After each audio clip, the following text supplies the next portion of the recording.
do risco à resiliência, o PSA e eficiência operacional, o Diego Oliveira e o Alexandre.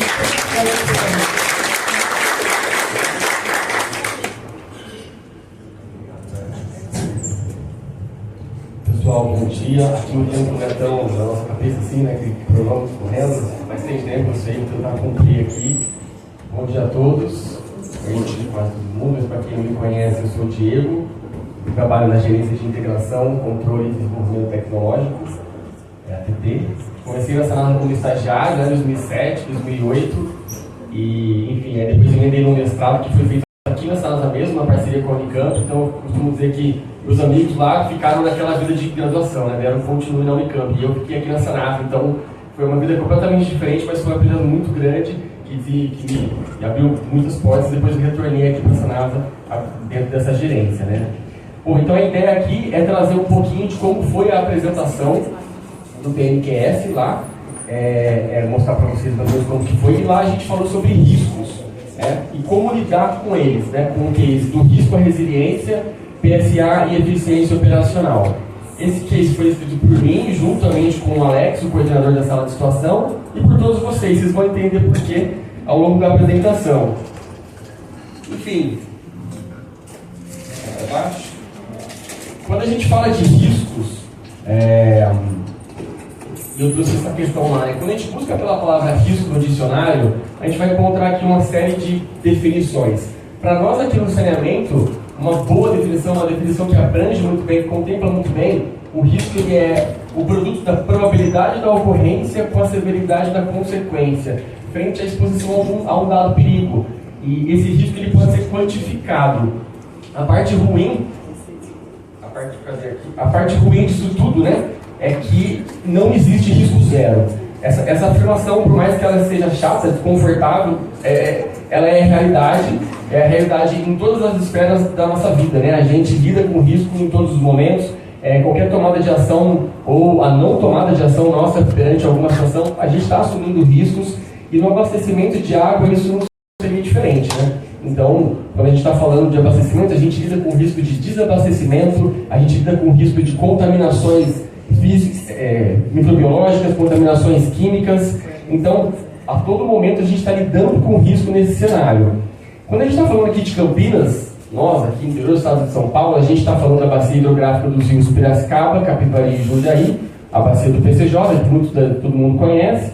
Então, quando a gente fala de risco, o que vem para nós aqui? A gente está falando de uma região de estresse hídrico, a gente está falando de uma região altamente urbanizada e industrializada, a gente está falando que a nossa principal fonte de abastecimento, o rio Atibaia, é vulnerável e sujeito a diversas fontes de poluição. E a gente, Sanasa, todos nós, temos aqui a obrigação, a incumbência de, diante de todo esse cenário, garantir o abastecimento de água para ir mais de 1 milhão, quase 1.200.000 habitantes.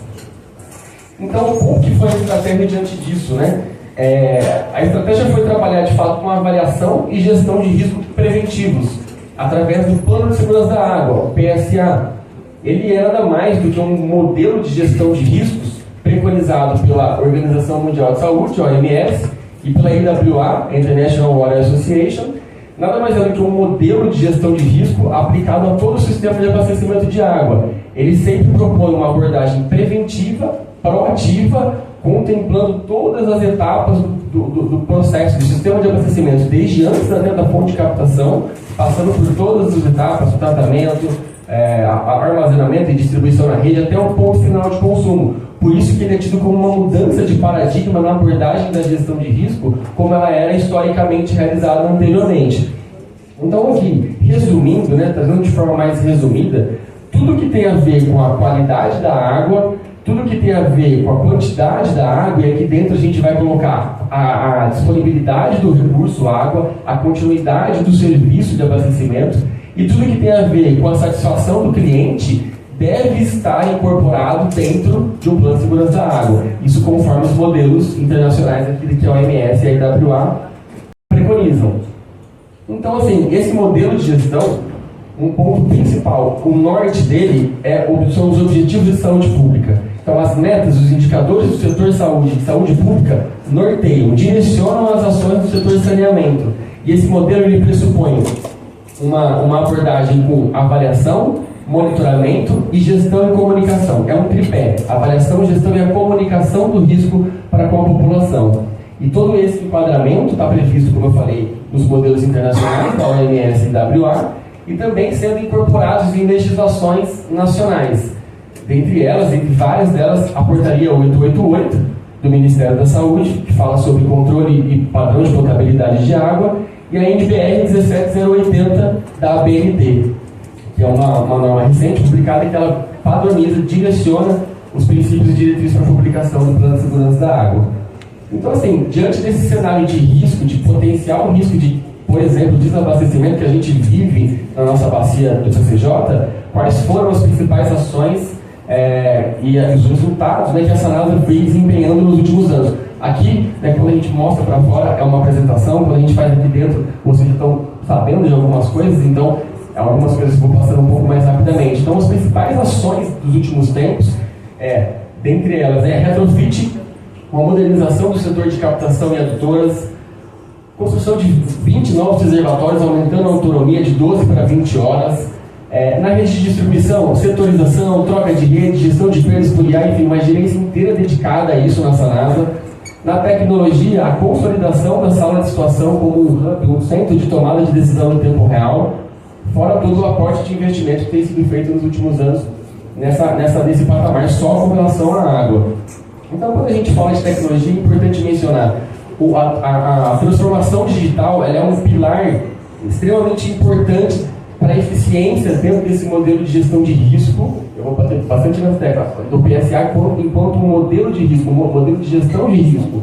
Então, a transformação digital ela é um pilar extremamente importante. A sala de situação ela tem uma função estratégica tanto na diretoria técnica quanto para a Sanasa como um todo, proporcionando a integração de sistemas em tempo real, a utilização de inteligência artificial para análise de séries históricas, a digitalização de rotinas, proporcionando ganho de tempo, proporcionando maior eficiência operacional, enfim, e de certa forma ela consegue, com a tecnologia utilizada, embarcada ali, aplicar a tecnologia nas ações direcionadas para a qualidade e segurança da água.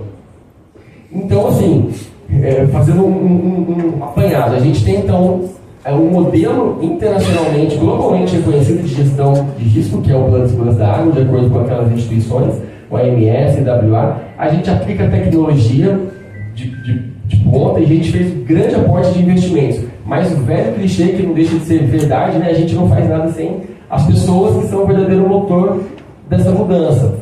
Então, assim, o Plano de Segurança da Água, como concebido, ele, aqui na Sanasa, ele parte, né, tem a coordenação dentro da gerência de integração, desenvolvimento, controle e desenvolvimento tecnológico, dentro da diretoria técnica, mas a composição, as ações, elas são sempre integradas, sempre transversais. É necessário que as ações sejam permeadas e espalhadas, de fato, por toda a empresa. O PSA, de fato, ele é construído dentro dessa premissa de transversalidade de gestão integrada e transversalidade de ações.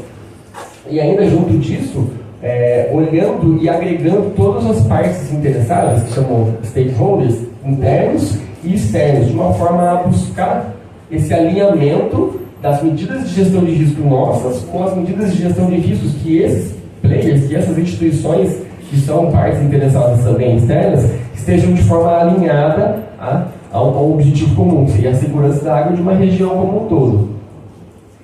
Aqui um outro pilar dessa estrutura, desse modelo de gestão, é a capacitação contínua e a cultura da excelência, né? Como a gente viu aqui ao longo de ontem, de outras apresentações.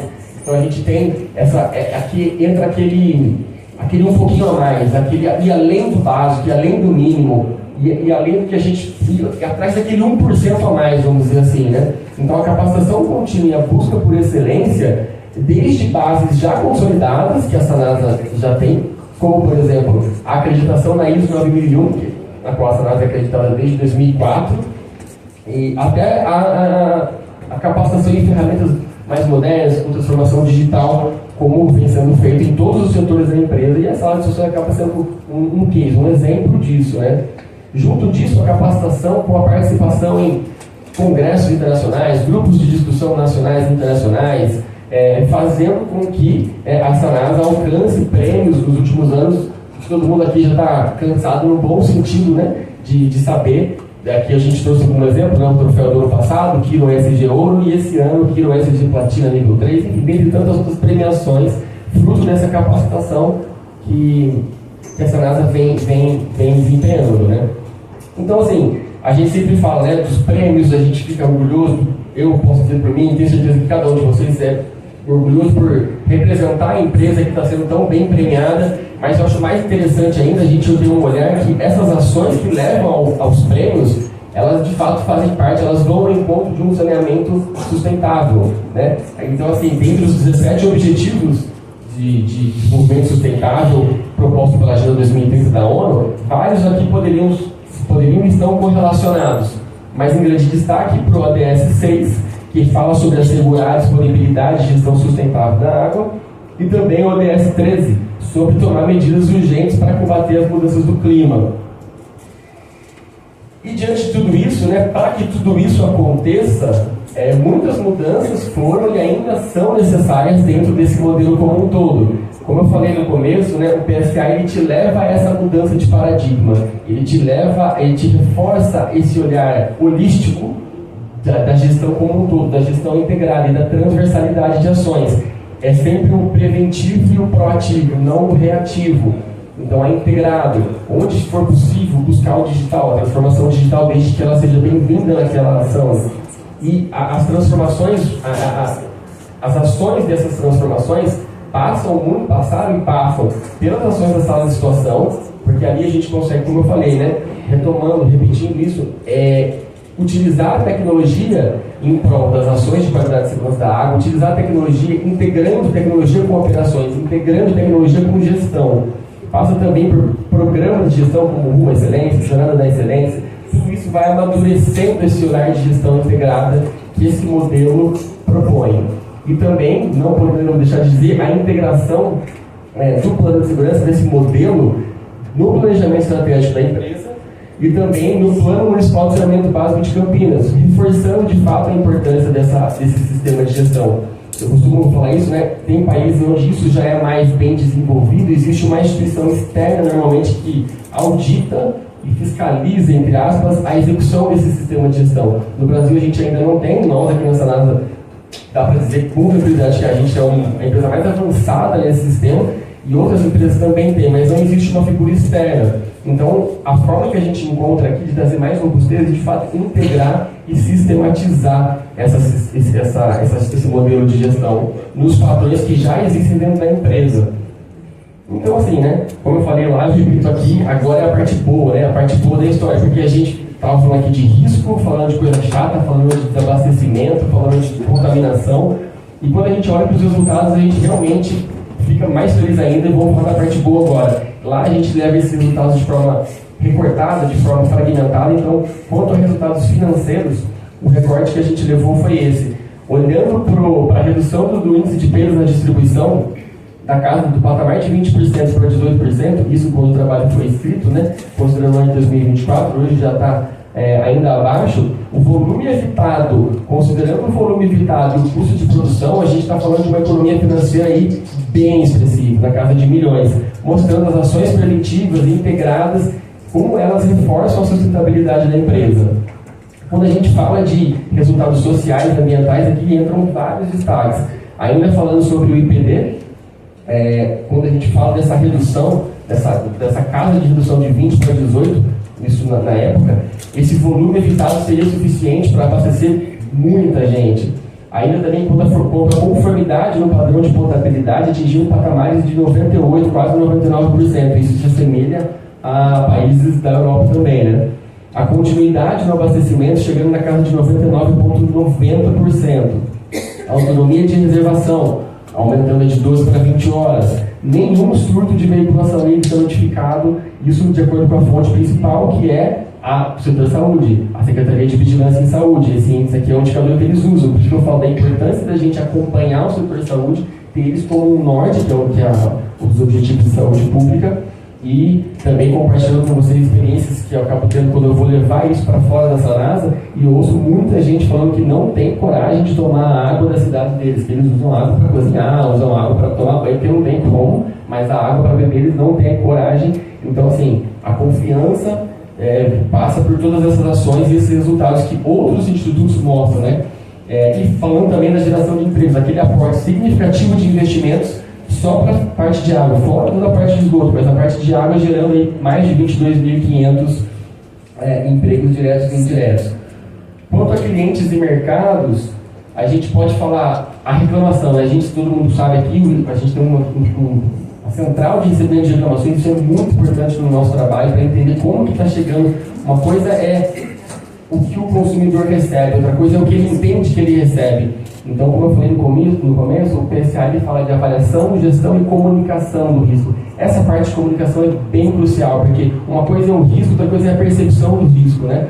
Então, muitas de reclamações sobre a qualidade da água em 0,09 e de falta d'água 7,05, bem abaixo também das médias do PNQS, que são empresas que se candidatam e têm bastante engajamento nisso.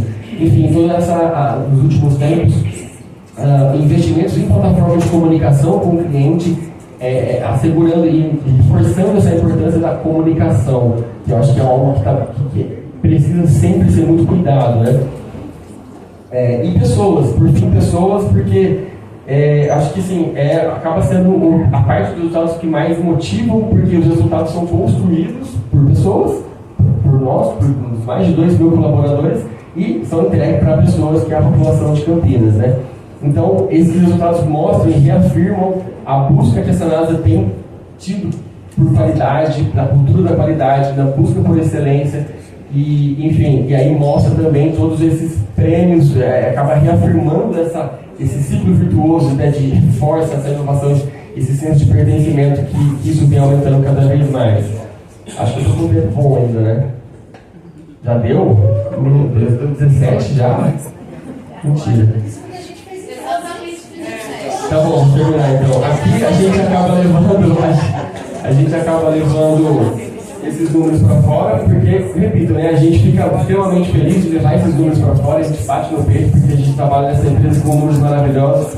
Mas quando eu sempre falo isso, fazer uma apresentação para dentro da Sanasa é uma coisa, para fora é outra. Às vezes para fora é um congresso um pouco mais técnico, às vezes é um congresso um pouco mais de gestão política. Então cada apresentação é única, nunca ela vai ser igual. Então não faz sentido eu trazer a mesma coisa aqui para vocês já estão cansados de saber esses números, mas eu queria até trazer um outro olhar, no sentido de que quando a gente fala de saneamento, né, como já foi falado agora, a gente está falando sobretudo do abastecimento de água, a gente está falando de saúde pública, a gente está falando de vida. Então não é só sobre ter os melhores índices de fato, é sobre também ter uma responsabilidade com não falhar, uma responsabilidade com o compromisso de não falhar.